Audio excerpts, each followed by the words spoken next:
You can start it. Okay.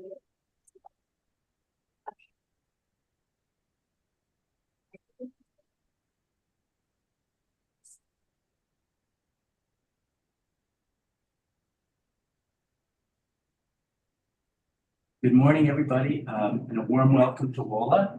We're happy to see you here today in person, and greetings to those of you who are joining us virtually.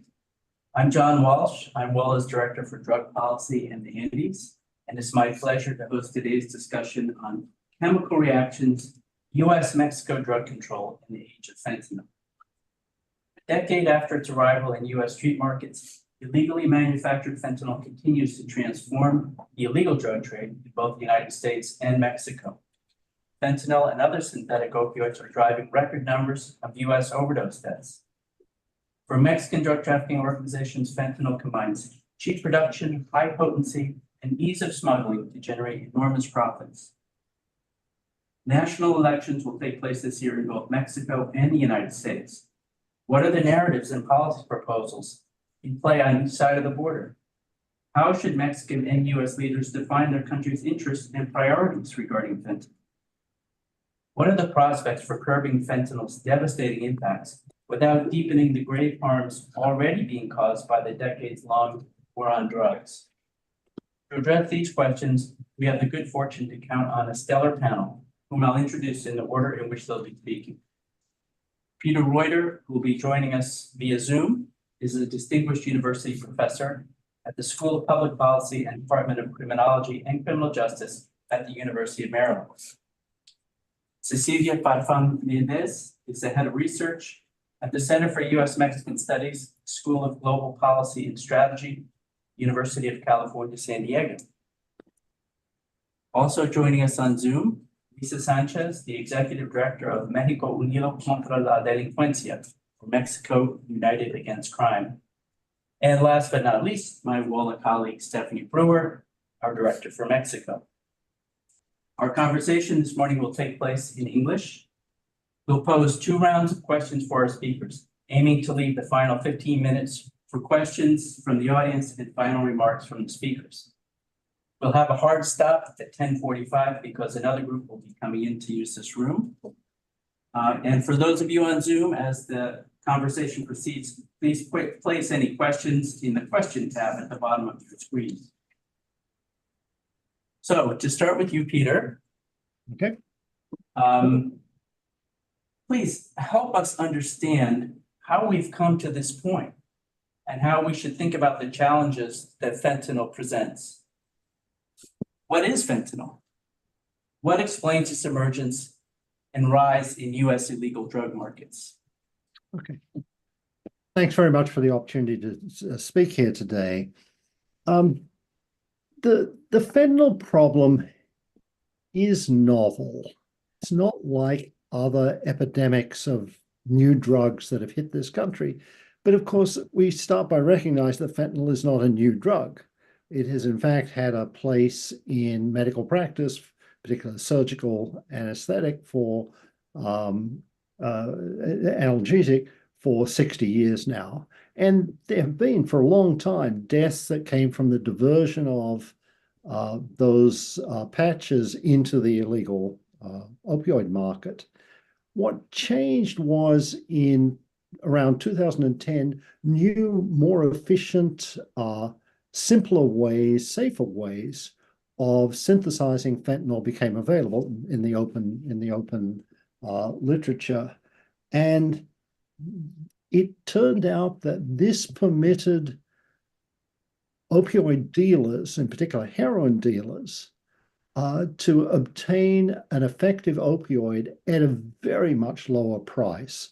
We estimate, and this is work I've been doing with a group at RAND and with John Hawkins at Carnegie Mellon, we estimated that as compared to the sort of cost for the equivalent dose of heroin at the factory gate, so to speak, fentanyl was just 1% as expensive. So this is a problem which comes strictly from dealer decisions about what drug they want to sell. There was no underlying demand for fentanyl instead of heroin as there had been for crack rather than cocaine. As my food scientist father used to say, good is what you're used to, and users were used to heroin, so that's what they wanted. So this is a dealer-driven problem, and it involved making. By the way, are there any slides that anyone can put up?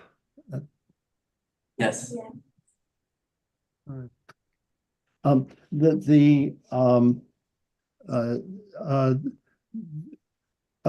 This was a drug that was produced in lots of small labs, easily replaced. The elimination of one lab was a small problem. Even elimination of a handful of labs was a small problem. They're easy to set up, do not require highly skilled labor, nor very specialized inputs. It also had its, next slide, it also had its own distribution system. For the first 5 years of the fentanyl problem in this country, it came largely directly from producers in China. There were very large seizures by the postal inspectors and Customs and Border Patrol coming from ICE, coming from China directly. There was also always some refining that was done with precursors sent to Mexico and then made into fentanyl, but there was no need for specialized traffic modes or specific localities. So this was a cheap drug, easily produced, easily manufactured. Next slide. But in thinking about this, the effect of fentanyl, it's important to put it in the context of drug epidemics in this country over the last 45 years. And what's here is a graph from a very important paper published in Science in 2018, which showed that over a long period of time, the rate of increase in fatal overdoses from all drugs the rate of increase was about 7% per annum, which is equivalent to a doubling every 10 years. What that meant is that between 1980 and 2010, 30 years, there was sort of an 8-fold increase. And then you might have thought, well, this has really run its course. But with fentanyl, I mean, we stayed on the path. We've deviated a little above it, but basically fentanyl is just a continuation of an extraordinary aggravation of a very distinctive problem of increasing fatal overdoses. You can't really see in this graph where fentanyl shows up. It's just a continuation of a problem that goes back at least to the late 70s. Next slide. Okay.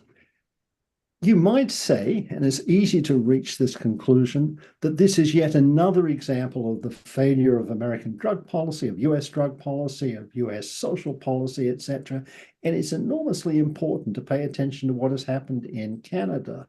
Over the last 10 years, the Canadian overdose problem, predominantly from opioids and predominantly from fentanyl, has very much paralleled the problem in the United States. So in thinking about explanations for why this problem has emerged in the US, you can't simply point to the lack of an adequate safety net, the thinness of our health insurance coverage, or a punitive drug policy. British Columbia, if it was an American state, will be the 7th most badly affected in 2022 in terms of fatal overdoses per 100,000 persons. Next slide. The dynamics of fentanyl are very hard to understand. It's easily purchased through the web from China, but for a long time, it was just states east of the Mississippi. It's now spread, across the Mississippi, and you can see extraordinary rates of increase in some Western states. The Washington state, a doubling in fatal overdoses in just a 2-year period. And many of the opioid markets, both in the East and the West, are shifting to fentanyl. Canada shows the same similar slow diffusion, but this time instead of slow diffusion from east to west, it's west to east. And we're left with the puzzle. Why has this problem? And anyone can order on the web from the web on in China. Why is it? And just show a final slide. Next slide. You could buy back in 2018. You could buy fentanyl off the web very cheaply anywhere in the world. Why was this a problem just for North America, Canada, and the US? And I'll talk about policy in the next round. Thank you. Thank you, Peter. So we'll turn to Cecilia now with a question that what has fentanyl's rise meant for the dynamics of drug trafficking and organized crime within Mexico? Thank you. And of course, thank you to Walla for organizing this event. And thank you for the invitation to participate and, share this panel with people I really admire. So one of the interesting things, as Peter was just mentioning on this supply-driven phenomenon, a couple of years ago with Lisa, who's also here with México Unido contra la Delincuencia, a binational team of researchers, we produced the first research of heroin production in Mexico, even though Mexico was always in conversations about its relevance in terms of production of heroin. We didn't really have a good understanding of what were the regional dynamics of this production. And so what we found is that heroin production in Mexico, was really, depending on where it was taking place, how resilient it was to different effects in the market. And we conducted this work at the time that also, at this time that fentanyl is increasing and overdose are rising in the United States. And what we find is that, just stay with me. Fentanyl is the most effective drug policy that we have seen in 50 years, in the sense that it has eradicated opium poppy cultivation in areas where before, it was unthinkable that that would happen. Now, what this has done is that it has created an opportunity to finally have and provide licit economies in areas that before were dependent on opium poppy production for their livelihood. And so what we have seen is fentanyl has definitely shifted some of this drug production to more urban spaces, but at the same time, it has opened up opportunities for targeted interventions in areas where, again, before it was unthinkable that there could have been a sustainable program just because they were dependent on these opium, heroin income for their livelihood. Now, I don't mean to say that these opium poppy growers were making riches. They certainly weren't. They are the most vulnerable part of the supply chain. But now what we know is that because of these regional differences that we were able to document through this work focused on heroin, we have also identified which are areas within Mexico that are more likely, that could have this type of intervention. So not all areas that before had heroin production are equally vulnerable to what has happened with fentanyl. Some areas are more resilient. They're able to pivot into other activities within the production of fentanyl. So I'll stop there so we can continue having our conversations. But I know we don't see fentanyl as an opportunity, but let me just provoke this thought and think about what this could mean in terms of drug policy. Thank you, Cecilia. So Lisa, let's turn to you with this big question. How has the Mexican government itself responded to the emergence of fentanyl as a profitable drug for Mexican criminal groups? And how has the government responded to the emergence of fentanyl use within Mexico? Thank you, John. Thanks, Walla, for the invitation to this particular event. I'm really delighted to see some of my admired colleagues. Peter, it's been a while. I'm always happy to see you, Cecilia, as well, Stephanie. Well, let me start by saying, John, that the Mexican response to the emergence of fentanyl production, trafficking, and use has been, to say the least, contradictory. At the narrative level, at the discourse level, President Obrador opted to downsize the problem and to address the US pressure and to address the Mexican public by saying that fentanyl is not being produced in the country, it's not being used in the country, and that if anything, Mexican drug cartels were only participating in the final steps of the chain, fentanyl coming from China, precursors coming from China, producing the pills or the capsules that fentanyl was later put in.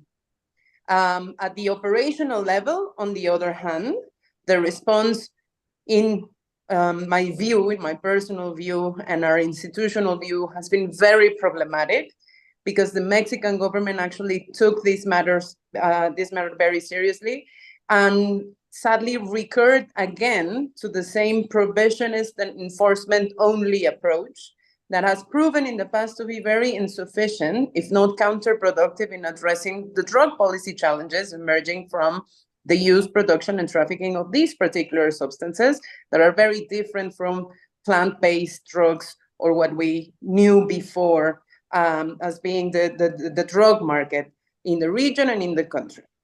Let me give you some examples of why I think this approach has been very problematic and very contradictory. First of all, in order to respond to the threat of fentanyl, Mexican government decided to militarize customs and ports. They gave entire control to the Navy of these ports, of these precincts, and also of these new faculties that they really know nothing about, like how to administrate international trade and customs. It's not a matter of a militarized institution such as the Navy. And they started increasing at least the reporting of anti-drug activities, such as seizures and lab destructions, using very imperfect metrics that show very important discrepancies depending on which was the authority that was reporting such measures and such activities. Finally, also the Mexican government strengthened regulatory control over precursors and pre-precursors, and even started an initiative to better off the traceability of precursors and pre-precursors that were being imported into the country, which is not necessarily a bad idea, but implementation, as always, is the key. Lastly, on February the 5th, like 2 weeks ago, the president introduced a constitutional reform proposal to Congress. He tabled a bill to Congress to elevate the prohibition of use and production of fentanyl to the constitutional level, which we believe as a human rights organization that it's very, very problematic, not only because it's repetitive. We already have a general health law that prohibits and controls these particular substances for non-medical purposes. So elevating it to a constitutional level is not only useless, but very repetitive. But it does send a very important message that the Mexican government is willing and will be able to criminalize fentanyl use, even though they say that the constitutional reform is not meant to criminalize fentanyl use. This particular approach is not only problematic because of the lack of evidence or the contradiction in the statistics that the government present, or because it's actually fueling further militarization of government functions. It's also problematic because by neglecting that fentanyl use was a reality in Mexico, the Mexican government also canceled some of the most important actions a government can take to address use and to address the specific needs of people who use drugs. Just 2 examples, and I'll leave it at that. They canceled all statistical instruments to actually try to measure consumption in Mexico, to figure out where these people were, what they were using fentanyl with, what were the characteristics of this particular market, and how we could address from a public health perspective and a harm reduction perspective what's happening in Mexico: contamination, toxicity, poisoning, overdoses. The second thing they did is that they started criminalizing the carrying of naloxone, particularly in the northern cities of the border states with the United States, which increased the risk for people who use drugs to actually die of intoxication and overdose. And the third thing they said is that they started a campaign portraying all people who use drugs, particularly those using synthetic drugs, as criminals, as potential killers, and even compare them to Nazis as dehumanized soldiers that, because of the use of these drugs, were able to commit atrocities and participate in heinous crimes.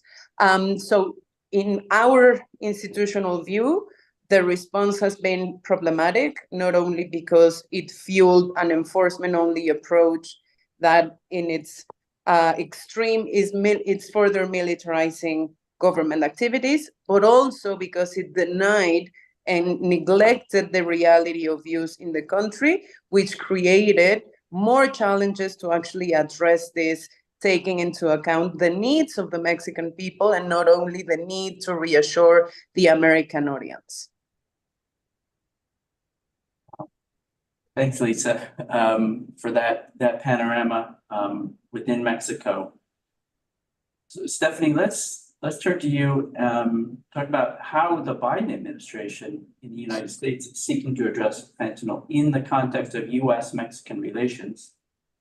And of course, it's an election year here, and some candidates are promoting very bellicose responses to fentanyl trafficking, such as unilateral U.S. military action in Mexico. How seriously should we be taking such proposals? So let me start very quickly by taking a step back and saying what has been the shape and landscape of U.S.-Mexico cooperation on drug enforcement and on security generally over the past years, and what are we seeing now under the Biden administration, and then what might we see be proposed or is being proposed currently. Starting in 2008, so this was 2 presidential administrations ago in Mexico under the presidency of Felipe Calderon, the Mexican government declared essentially a militarized war on crime, a frontal combat strategy that greatly increased deployment of the armed forces in policing tasks, purportedly to confront organized criminal groups. And the United States supported that strategy, especially during the early years through the Merida Initiative, which was the overall bilateral framework for security and drug cooperation at the time. Now, what have been the results we've seen of militarizing policing tasks and a militarized war on drugs or war on crime over the past decade and a half? They've been catastrophic in terms of an exponential increase in overall levels of violence. So Mexico continues to be right now at historic levels of homicides. They roughly or more than tripled during the time period that I'm talking about. A huge increase in disappearances, an enormous increase, of course, in serious human rights violations committed by military forces and militarized police forces against the population. And of course, none of this was a successful strategy if the goal was to stop the flow of drugs to the United States or through Mexico or reduce overdose deaths as we've seen. That's the background. So what happened under the Biden administration? The Mexican government, under now President López Obrador, declared the Merida Initiative dead, said that was a form of cooperation that ceded sovereignty, basically, from Mexico to the US, gave the US too much control, too much of an ability to directly operate in Mexico, even though it was overall a cooperation framework. And so they wanted a new deal. And the Biden administration and the Mexican government put together what is now the replacement of the Merida Initiative, which is a framework called the Bicentennial Framework. When you look at the language of that agreement, you see some striking differences in which drug use is addressed from, for instance, a public health perspective. The agreement says the problematic use of drugs is going to be primarily addressed as a public health problem, and there's going to be violence prevention work in communities and homicide prevention work. Of course, there are also in there more traditional ingredients of what we would associate with the drug war and supply side interventions and law enforcement. But the language at least seemed to herald a hopeful change of tone. Now, what we've seen since that agreement came into force in 2021 up to the present shows that, yes, there have been a few bilateral actions that seem to be more targeted on the public health side. Those have been at the level of memorandum of understanding, for instance, on addictions, information sharing, and what is cited also in that space are some of these same supposedly health campaigns, but which, as we've heard from Lisa, are not actually good interventions.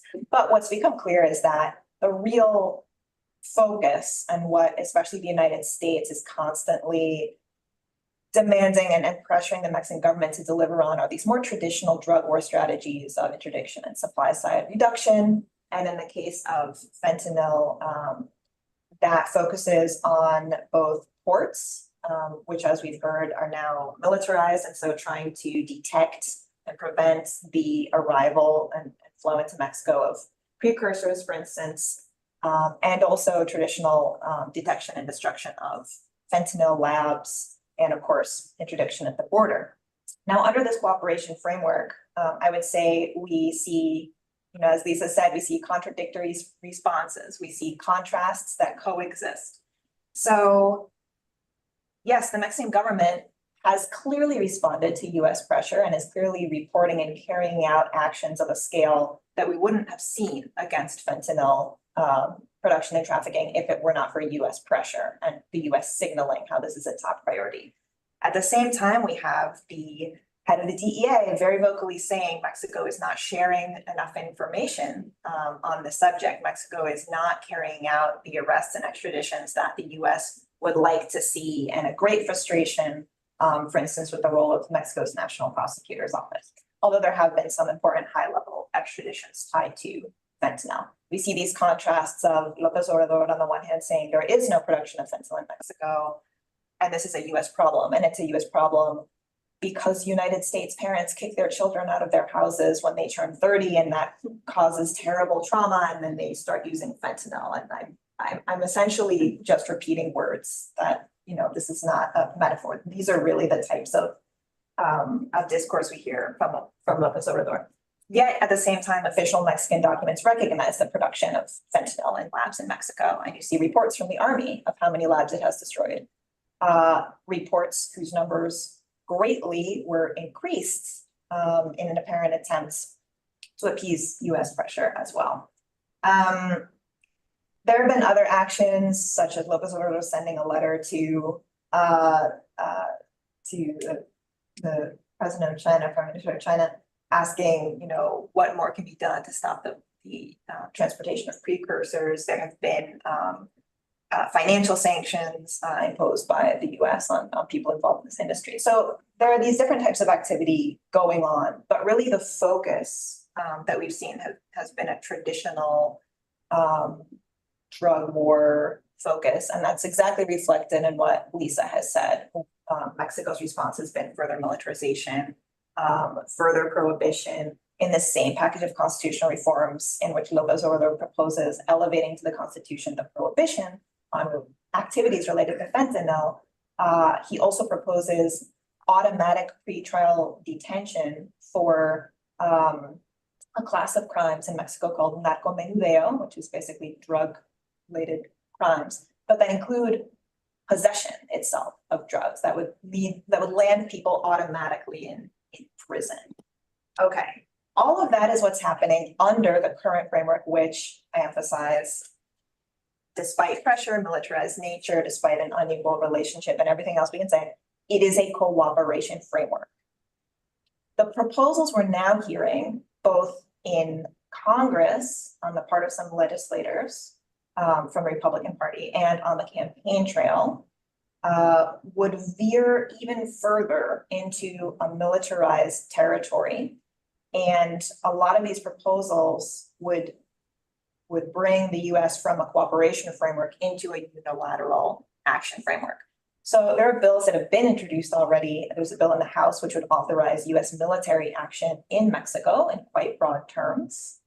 In the Senate, there have been proposals to designate Mexican cartels foreign terrorist organizations because of their role in fentanyl and drug trafficking. There have been other proposals and calls to classify fentanyl as a chemical weapon, to classify fentanyl as a weapon of mass destruction. And we've heard discourse on from candidates or potential candidates that speak of sending special forces, US special forces into Mexico on day one of the presidency, that speak of literally extrajudicially executing people as they attempt to cross the US-Mexico border because they could be carrying fentanyl. So what are the dangers of these proposals? How seriously should they be taken? I would say quite seriously, not in the sense that bills such as this will be approved right now, not in the sense that I think, or I hope that anyone wants unilateral US military action to be plan A. But the dangers are already apparent in that they are normalizing the association of what should be the response to the fentanyl overdose crisis with wars of invasion, traditional wars, with terrorism, saying this is a form of terrorism. There are external enemies who are using, weapons, chemical weapons against us. And so it paints a picture that would go very much even further in the direction of doubling down on the failed drug war model. And even if there's not US military action or an invasion of Mexico or drone strikes on fentanyl labs in Mexico, which would be absolutely counterproductive and harmful and useless. The Mexican government, hearing and seeing these proposals, and especially depending on the outcome of the US elections and who's in the White House, will feel pressure to triple down and say, no, there's no need for that kind of action here because I'll do it myself. I'll militarize even more. I'll criminalize even more. And all the evidence we have shows that would be an absolutely undesirable, counterproductive, harmful path to go.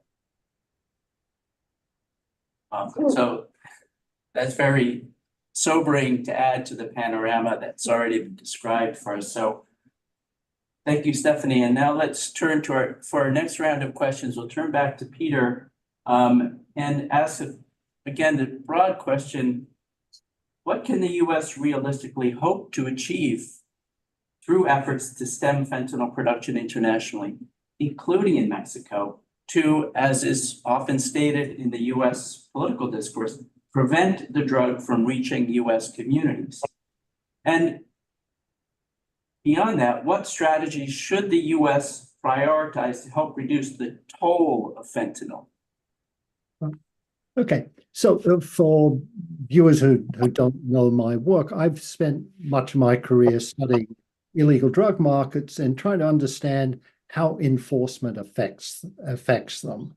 So in a way, I want to know under what conditions can enforcement either make drugs less available or make the prices higher. And the record is, of course, pretty discouraging. You can rescue enforcement in the sense that there are epidemics that didn't occur because of effective enforcement. But once a drug is well established, you really are sort of looking hard to find effective enforcement events. There's in Australia, the country of my origin, in 2000, there was a heroin drought that was the result of some enforcement actions.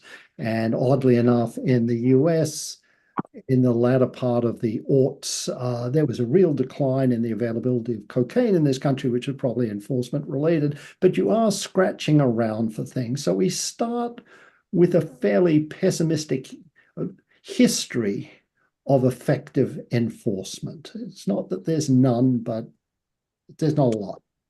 And then you ask the question, is there something about fentanyl that makes it more or less robust? And everything suggests that this is likely to be a very robust drug market. If you think about production, and John's question, appropriate for Waller, is there anything that can be done about production which is almost exclusively in Mexico at this time, production aimed at the US market. Is there anything that one can do that is likely to make it more difficult or more expensive to produce fentanyl in Mexico?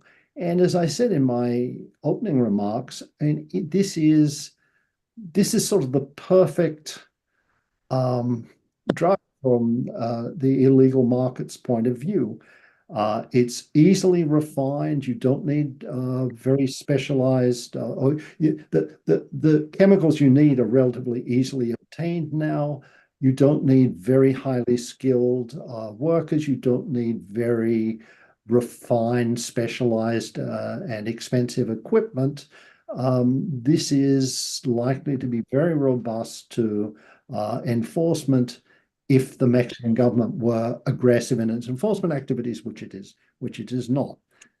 Well, what about distribution as opposed to production? And now we are again facing the fact that fentanyl is potentially even harder than heroin for interdiction purposes because it is more compact. 1 gram of fentanyl is equivalent in terms of what's called morphine equivalent doses to about 25 grams of heroin. So we did a rough calculation 3 or 4 years ago of how much fentanyl was actually consumed in the United States, and we're talking about single-digit tons, less than 10 tons. If you think about just the scale of trafficking, legitimate traffic across the Mexican-US border, I mean, that's an absurdly small target, and the replacement cost for the traffickers of seized fentanyl is very low. So there's every reason to be quite pessimistic about this. And despite the fact that there are these sort of rhetorical calls for more aggressive enforcement in the US, I'm actually struck by the change in the tone of drug policy discussions in the fentanyl era. And I go back to 2018 when President Trump appointed an opioid commission chaired by Chris Christie, former governor of New Jersey, not merely former governor of New Jersey, but former US attorney and drug warrior of the first order. What did the Christie Commission come up with? It read very much like a public health commission. There was something about enforcement, but the predominant concern was with treatment and, to a lesser extent, harm reduction. And I think that despite what you hear on the campaign trail and so on, there has been a shift to dealing with the fentanyl problem as a problem of addiction and public health. Doesn't mean that the sort of measures that are introduced are always well designed, but I think there has been a real shift in the intensity of the enforcement is less central to the response to fentanyl. And what one can say about enforcement is we know the harms that enforcement does. Those are certain. People locked up for long periods of time, families affected by that, the violence that is sometimes associated with tougher enforcement, and the benefits are very hard to identify. On the other hand, you have treatment and harm reduction where the benefits are pretty clear and there's very little evidence of any harm. So I think that, in a world of uncertainty about the effects of drugs, it's easy to make the argument that we should do less on the enforcement side, give less attention to that and more to the other. I mean, this is perhaps producing a conventional view for this audience, but perhaps with a slightly different reasoning. Thank you. Thank you, Peter. So, Cecilia, to build on that, and then again with Mexico's own elections approaching quickly, are there any indications now about how Mexico's next president may plan to respond to organized crime and questions of fentanyl production and trafficking. So we are, I would argue, approaching very turbulent times in the relationship, right? Because as you pointed out, Mexico is having elections, but so is the United States. And these are always periods of friction, especially when it comes to security. Now, I live at the border, right? I live in San Diego. I'm a proud resident of the border region. And, the border, we know from Washington, D.C. and Mexico City is often these, perpetual zoning crisis, right? I mean, if you only believe what they say about the border, both capitals, you would think, we're constantly, we're just collapsing, endlessly, which doesn't really make sense. And yes, we have our challenges, but what's interesting about the border is that it really allows it to be this area where, fentanyl, for instance, comes into focus. And it really shows us that it's a North American problem, right? It's not that you have production in Mexico and consumption in the United States. The border shows us that really you have consumption in both countries. And harm reduction organizations that, based on what, Lisa shared in the previous round, have been doing a tremendous work in trying to save both American and Mexican lives, especially of people who come from the US to border cities to use substances. And so what we're seeing right now, and what I would say, thinking about the elections and what's coming, one of the greatest absurdities of the war on drugs is that now Mexican organizations have to smuggle naloxone from the United States to save lives in Mexico, right? And so just think about it, medication that is available to prevent an overdose now has to be irregularly moved into Mexico because of these policies that Stephanie described in the previous round, right? And so if we think of the border not just as this perpetual zone of crisis, but rather as an early warning system of sorts, we should be thinking, again, about the evidence that we need to address these problems. So my concern with the elections, and in particular on the Mexican side, is that we have seen some discourse around how we still need the military because of the high levels of violence, right? There's still a discourse around like, well, yes, we would like a civilian solution, but right now we need to leave the military on the streets. And this is not great precisely because of the reasons that Stephanie and Lisa explained what enforcement does and what are the outcomes of that. My hope, and emphasis on hope, is that this next administration is more open to evidence, that we reactivate, the collection of data that Lisa was describing we no longer have in Mexico, but more importantly, we use data that we have from the border, and this is something that I would like to highlight, put the emphasis on how transnational these dynamics are, and therefore why they require transnational solutions. According to the US Sentencing Commission, and we can certainly have a conversation about the challenges with that data, right, and what it doesn't tell us. But according to this official information, 92.4% of people sentenced for fentanyl and fentanyl analog trafficking in the United States are US citizens.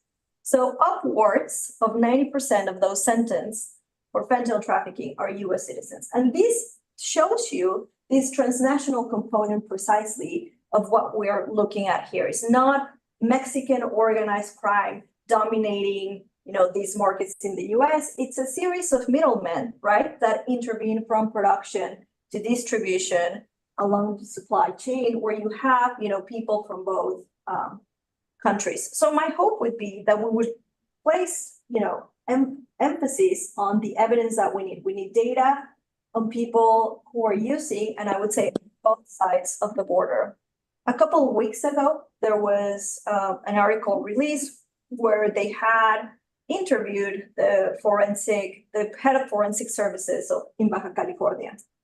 And according to the information that he shared in that interview, 1 in 3 bodies that were tested in forensic services in Tijuana had tested positive for fentanyl, and 1 in 4 in the city of Mexicali.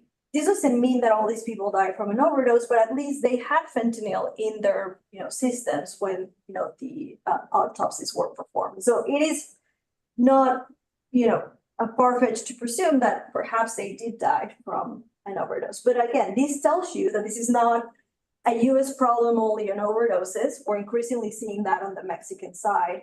And with these elections coming up, and because the bicentennial framework emphasizes the public health aspect of drug use, my hope would be that, you know, we use the evidence that exists, and particularly the one at the border, to think about how we go addressing this. But again, an issue of concern is still the discussion of we still need the military on the streets. That's not very promising.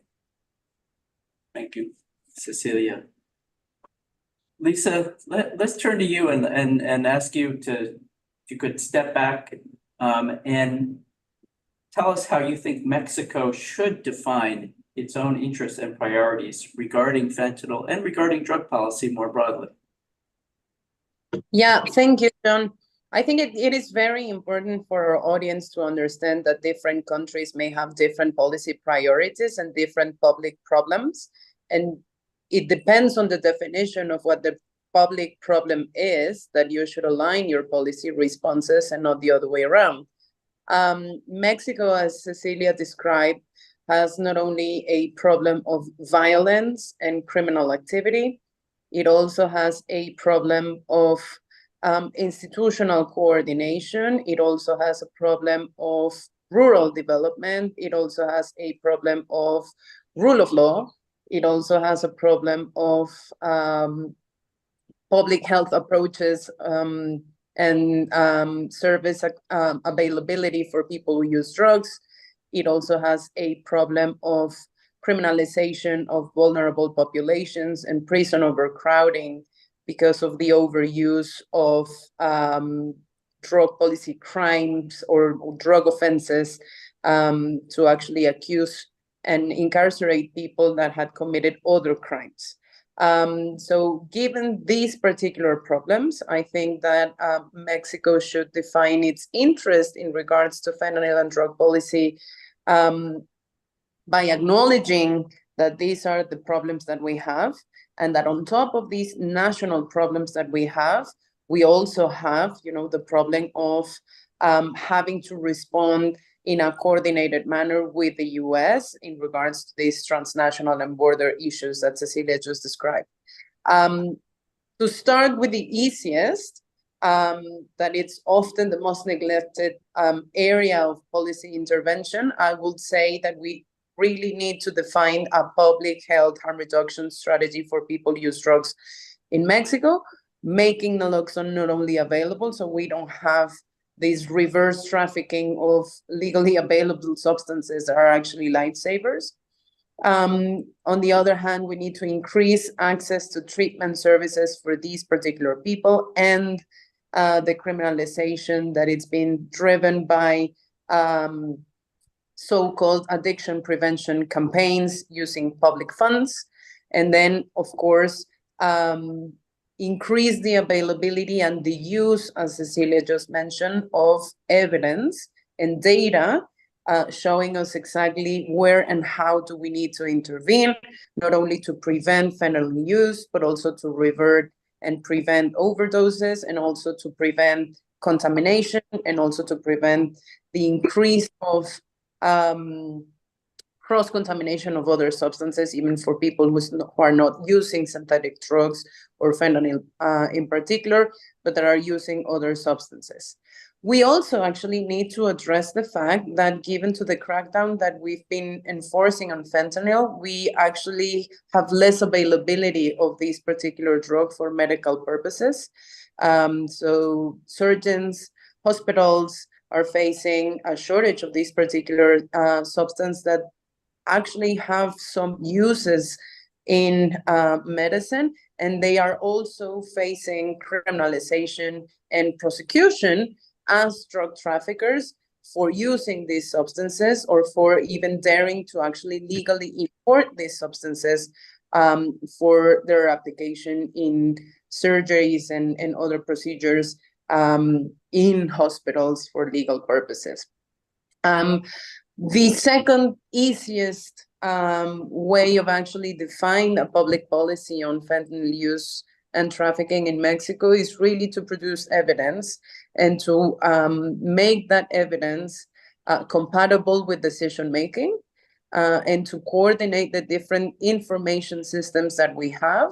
So we have a clear idea of the magnitude of this particular market, the size of it, the number of actors that are involved in this. And so we can actually start to challenge and to better define not only the narrative, but the actions that we're going to implement to address this issue. Why do I mean by this? As Cecilia just mentioned, most of the people that have been arrested in the US for crossing the border with fentanyl into the US, bringing fentanyl into the US, are middle-sized actors and American actors. So we actually need to readdress and redefine that particular narrative, that it's only big transnational cartels that are trying to, flood the US with this particular drugs, when in fact we actually don't know how many actors, which size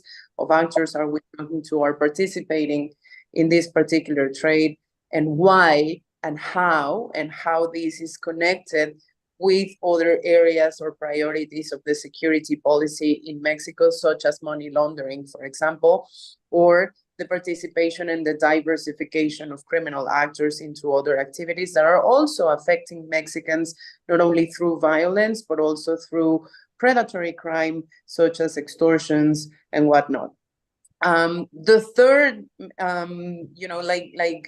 area of action is evidently the security policy.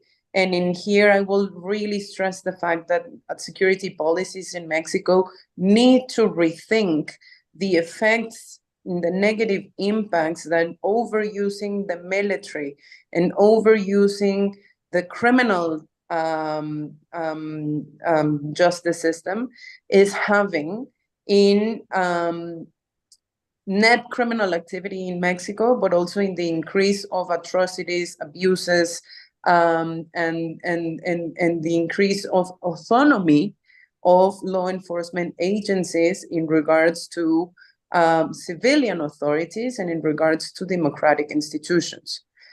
In that sense, we not only have to address the potential negative consequences of overusing these institutions, but we also have to think about the democratic impacts and the consequences that increasing the economic power, the firepower, the political power of armed forces like the Army or the Navy can actually have for the democratic future of Mexico. And I think this is an important question also for the American audience, because if they need and if they want to address this issue at a bilateral level, one of the risks that the US cannot afford to take is really to have a more eroded democracy on the Mexico side, with less transparent and accountable institutions that operate and make decisions with less information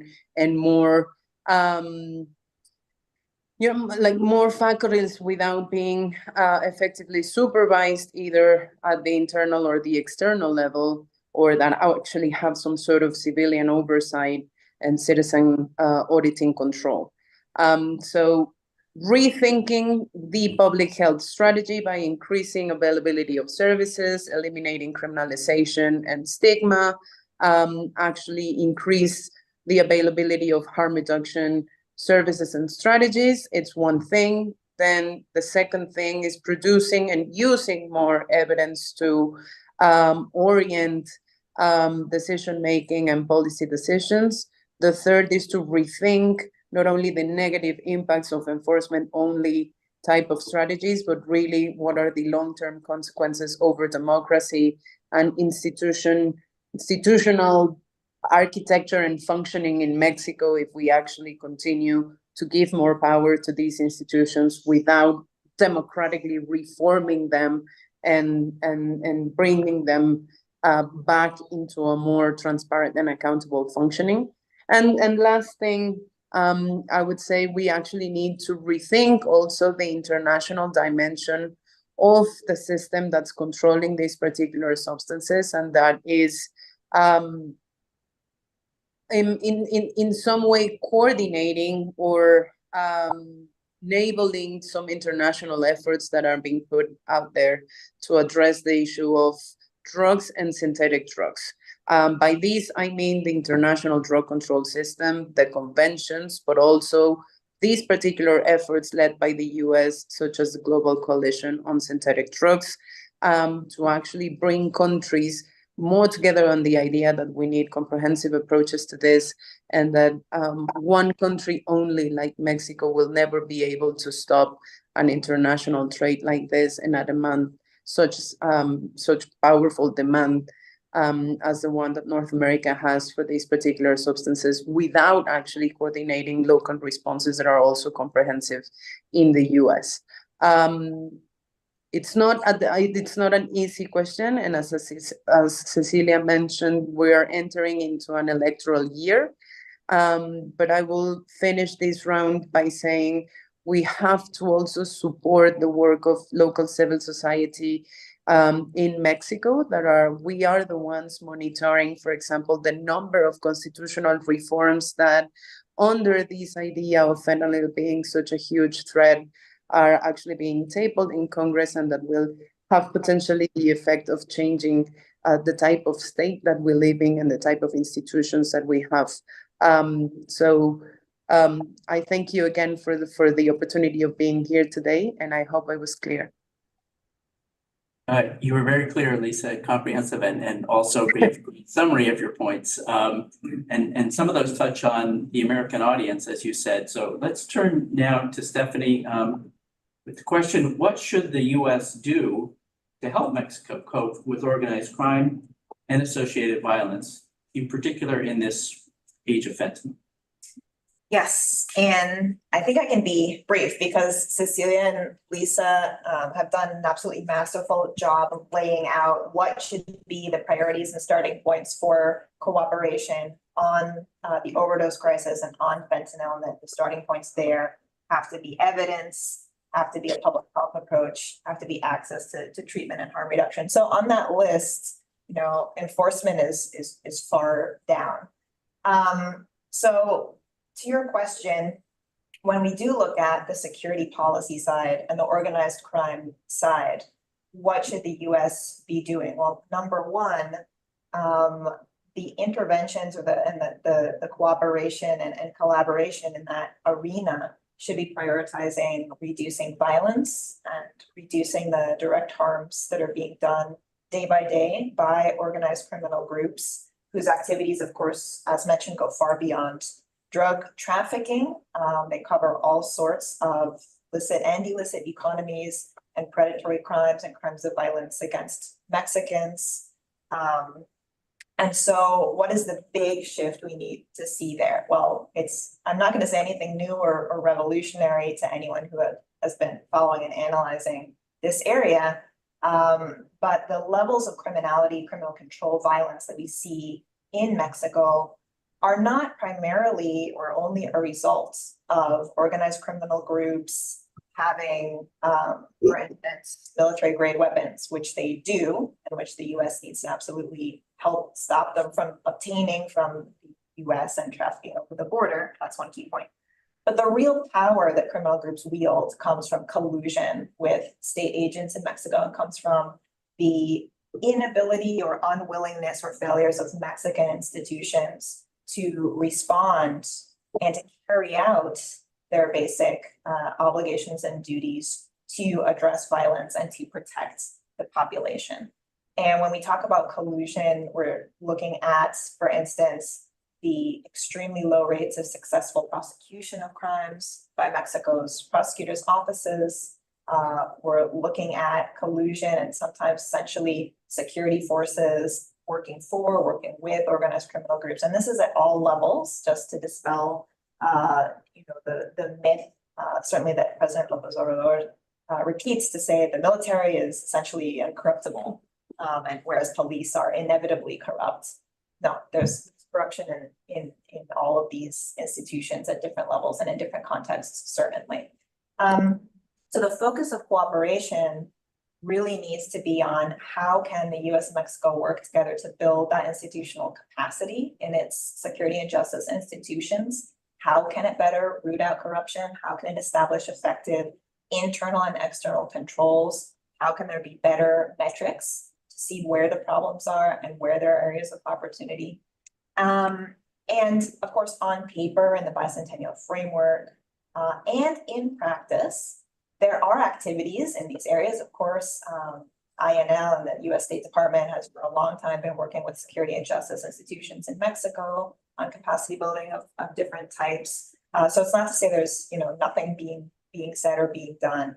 However, what we see right now in the bilateral relationship especially is that pressuring, demanding, asking for the Mexican government to basically be the wall that blocks migration to the United States is repeatedly the #1 priority. That's what we see. Well, even today, actually, there's a migration ministerial meeting happening practically as we speak.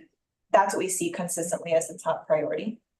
Fentanyl consistently also coming out as a priority, and that places the role of the interlocutor of the US on the Mexican armed forces in both those areas. And this plays into a much larger process that I won't go into in detail of militarization of Mexican governance tasks, not just in the security sphere, but beyond, which is extremely troubling. And we published a report on that last year, and MUCD also published a report on that recently, and so people can do a deep dive into that. And so we really need to see the US recognize that these sorts of militarized clampdowns, whether it be trying to address migratory flows or whether it be trying to address fentanyl, they don't work. The evidence shows they don't work. This should not be the central point or the emphasis of these responses. And there needs to be a much better cooperation on strengthening Mexican institutions to actually provide better security and access to justice for the Mexican population. Great, thank you, Stephanie. It's a tall order all around, even if everyone was already prepared to do all of these steps. So we have 10 minutes left, and we're going to go to questions. And I think with 10 minutes, probably the best course is I can read aloud the questions we've gotten online already.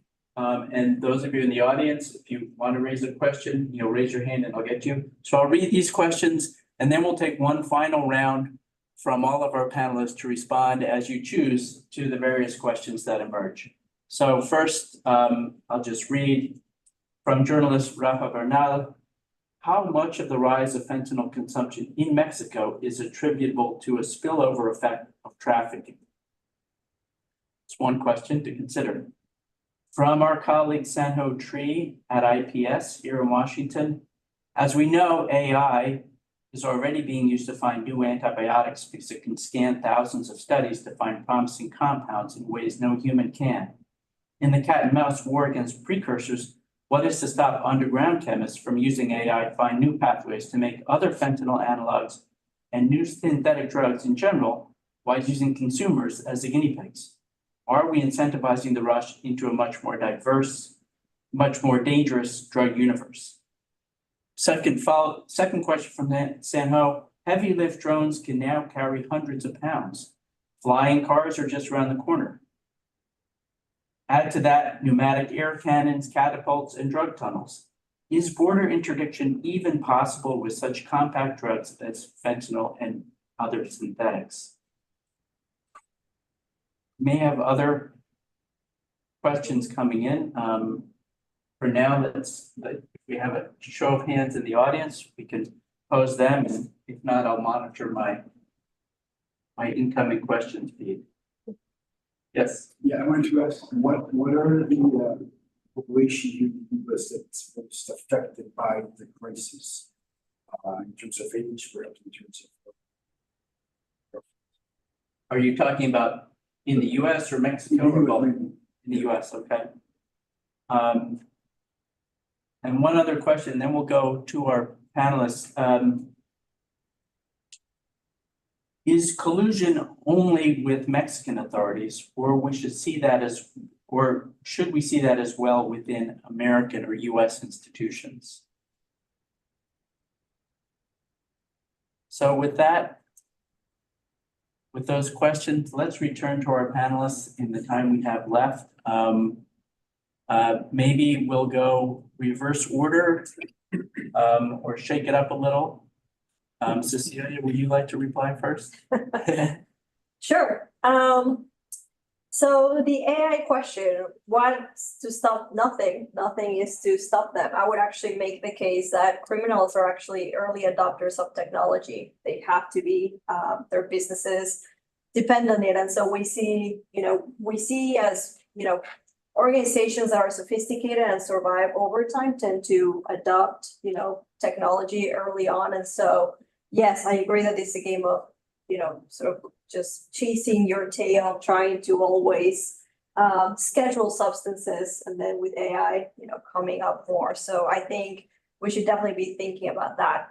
In terms of, is border interdiction possible given how fentanyl is trafficked? I think Peter already provided an answer to that, but I would add to that I think when we look at US-Mexico work on these. Oftentimes, there has been so much focus on the kingpin strategy, right? And so there's the one alleged, drug lord that gets arrested in the hopes that these then would dismantle a whole operation. As I mentioned earlier, there's many middlemen involved in this.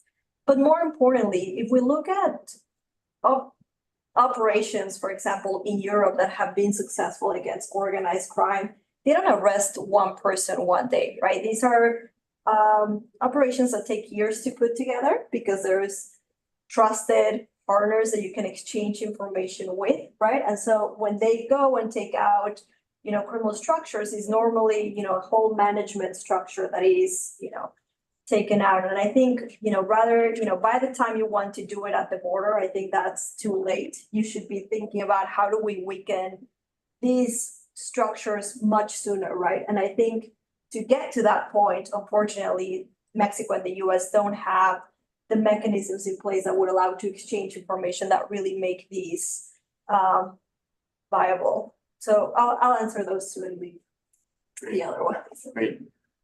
How about you, Peter? Anything to add? Oh, you're on mute still. On the AI question, a striking feature of illegal drug markets is how conservative they are.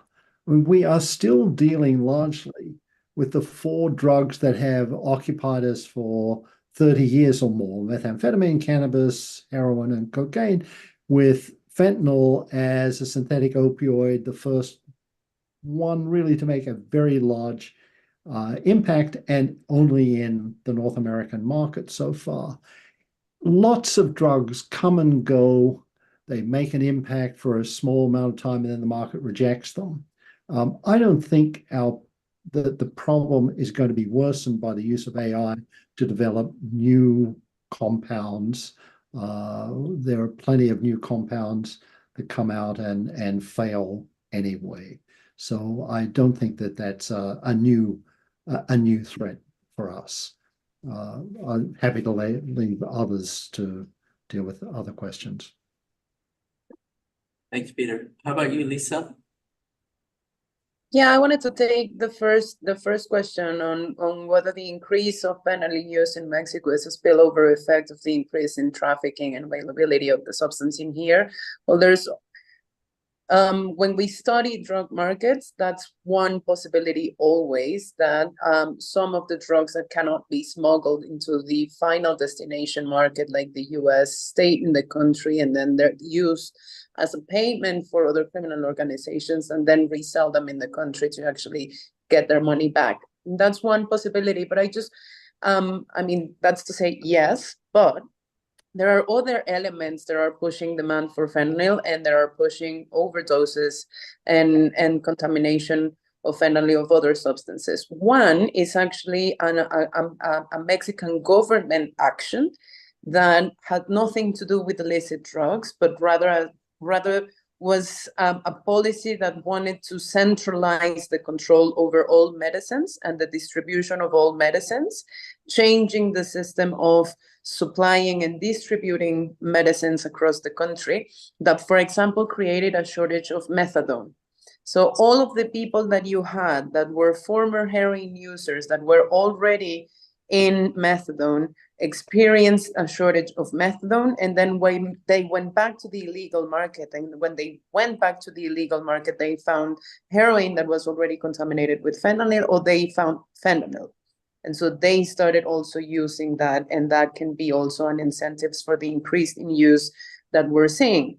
And lastly, the other one that maybe is not one of the main drivers of increased use, but it is one of the main drivers of increased lethality of overdose related to fentanyl is the cross-contamination of other drugs. So we're seeing an increase of availability in testing services at festivals, for example, and where youngsters take their samples. And what we're seeing is that more and more MDMA pills, more and more cocaine samples, more and more heroin samples, and other drugs are actually contaminated with fentanyl. And users don't know about this. So they end up being intoxicated or poisoned, even dying of overdoses because of this. So I would say, yes, we actually have to look at all possible elements. More trafficking and more availability of the substance may be behind of increased use, but also some other policy decisions that we often don't see can be driving use in Mexico and can be exacerbating the harms of these use in Mexico. Thanks, Lisa. We'll turn to Stephanie. I want to remind the speakers as well, there's a question about the demographics most affected, perhaps by fentanyl use, by fentanyl overdose. In addition to what Lisa said, if anyone has anything to add to that, we turn to Stephanie. Well, I wanted to briefly maybe just address the final question, which is there also collusion by, within US institutions? And so certainly just to take a step back and clarify, when we talk about what are problems in Mexico or what should be priorities for US cooperation, focusing on Mexican institutions, of course, that in no way is meant to imply, and the context is everything is good in the US and the US doesn't have any of these problems. So in fact, if the question were instead, what should be priorities for actions and reforms in the US criminal system, the items on that list are many, many before we get to, okay, and then what about working with Mexico on its security institutions? And certainly in the drug policy sphere, that's a paradigmatic example where there are much needed reforms on this side, many of which have been mentioned in terms of the overall drug model.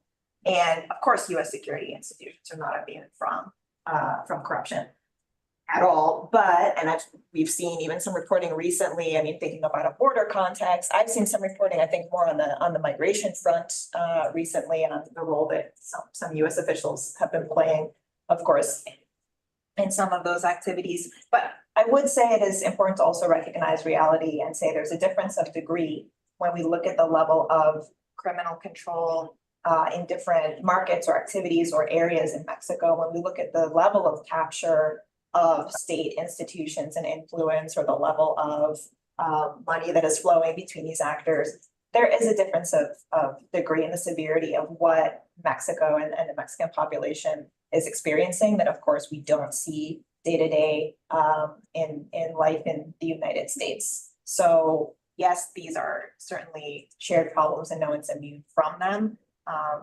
But there's quite an acute situation going on in Mexico to also very much be aware of.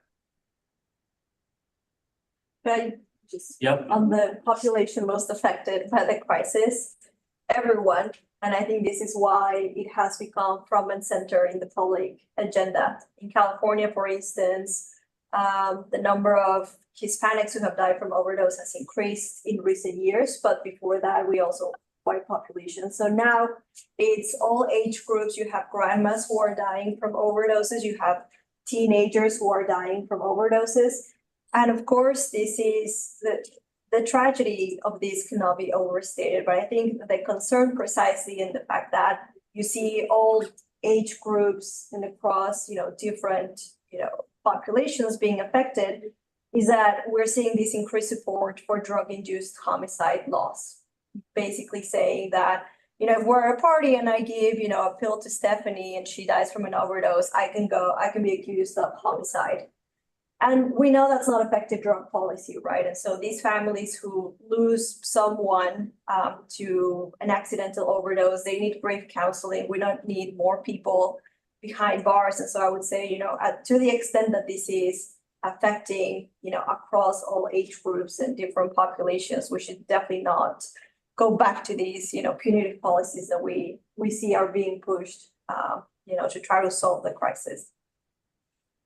So, thank you, Cecilia, and that will be our speaker's final word. And I'll just wrap up by saying that 10 years after fentanyl merged into US markets as a formidable market, we seem to be way behind the curve. Fentanyl seems to be here to stay, not just in US, but Canada is developing markets as well in Mexico. And there have been a number of positive points made by adaptation and innovation on the public health and harm reduction side. Not nearly enough, not nearly at scale, not nearly with the urgency required, even where it's been embraced publicly by governments, as is the case of the Biden administration.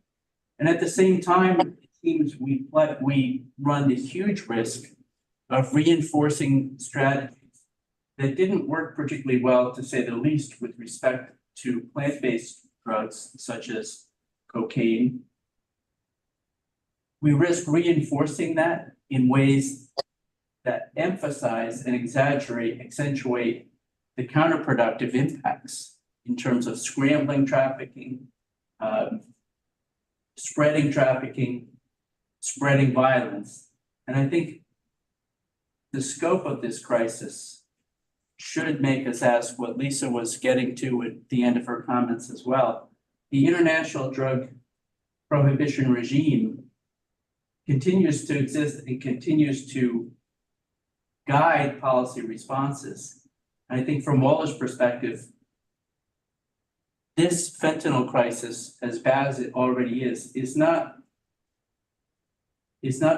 because prohibition is not being enforced. It's because prohibition is being enforced. It's a result of the prohibition regime, not a failure to follow the prohibition regime. And with that in mind, I think the scale of the crisis behooves us to all give a serious rethink to the impacts of prohibition and what needs to come next to provide for safer, if not safe, supply and prevent these unnecessary overdose deaths and the mayhem in country after country. So with that conclusion, we look forward to our next conversation on these issues, and we want to thank all of our panelists, both in person and virtual, Peter, Lisa, Stephanie, Cecilia, and I want to thank WOLA's comms team for helping with the setup. This event will be posted and available on WOLA's website very soon. So with that, thank you for attending, and until next time, goodbye.